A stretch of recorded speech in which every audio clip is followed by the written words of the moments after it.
สบายดีตอน3 โมงแรงเด้อพี่น้อง3 โมงครึ่งแล้วล่ะบ่มัน3 โมงแรงมื้อนี้เลิกงานแล้วผัวมารับมื้อนี้กะอย่าเฝ้าตกใจเดินหน้าเดินนี่เดินหน้าคนแต่บ่แม่นหน้าผี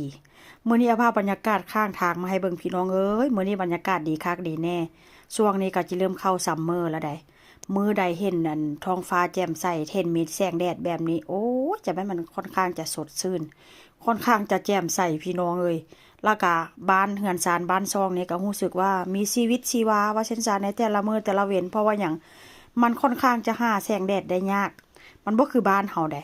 บ้านเฮามันก็บางเทื่อฝนตกมื้อคืนมื้อสวยหรือว่าตื่นเช้ามาเนาะมันก็ค่อนข้างจะมีแสงแดดแต่ว่าทางนี้ถ้าหากว่าหน้าฝนหน้าหนาวก็ฝนตกทุกมื้อฝนตกฝนลิ้นฟ้าลมฝนตกจังซี่น่ะมันก็บ่ค่อนข้างที่แบบว่าจะเห็นแสงแดดพี่น้อง โดยเฉพาะในอาทิตย์นี้แสงแดดเห็นแสงแดดทุกมื้อเลย แล้วก็สภาพบรรยากาศก็ค่อนข้างจะคึกคืนถ้าหากว่ามื้อใดมีแสงแดดหรือว่ามีค่อนข้างมีสีสันนั้นก่อนเนาะคนเขาเจ้าพากันออกข้างนอกพี่น้องเด็กน้อยก็ค่อนข้างจะล่าเริงมื้อนี้ก็จะเอามือมาให้เบิ่งมือนี่บ่หยังไดเฮ็ดงานพี่น้องเอ้ยมือนี่ก็ได้พูดอ่ะเห็นบ่เห็นมือแล้วจะผู้ใดขอเงินก็จะขอดูเลยเด้อผู้ขอเงินก็ได้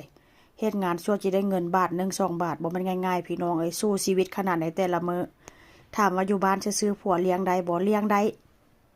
แต่ว่ามันคนก็คือว่าแหละพี่น้องคนขยันอยู่ไสมันก็ลำบากหาเงินแล้วหาเงินแล้วมาใช้เงินตัวเองนี่มันค่อนข้างจะสบายใจได้ขอผัวก็ได้อยู่ขอผัวได้เรื่องใดขนาดแต่ว่าก็คือว่าแหละเนาะพี่น้องหาเงินใช้เองโอ้ยอยากใช้หยังก็ใช้อยากซื้อหยังก็ซื้อแต่ว่าผัวก็ซื้อให้กินอยู่แล้วล่ะแต่ว่าก็เงินหามาได้ก็เก็บพี่น้องบ่เก็บก็หาซื้อแนวอื่นหรือว่าไปหาแบบว่าลงทุนเฮ็ดกิจกรรมหรือว่าเฮ็ดแนวมันได้เงินว่าเส้นซะลงทุนไว้พี่น้องแต่ว่าค่อยก็ไปเล่นหุ้นอยู่ เห็นผัวเล่นก็ไปเล่นหุ้นนำผัวได้ตะกี้ก็บ่เล่นเนาะมื้อนี้ก็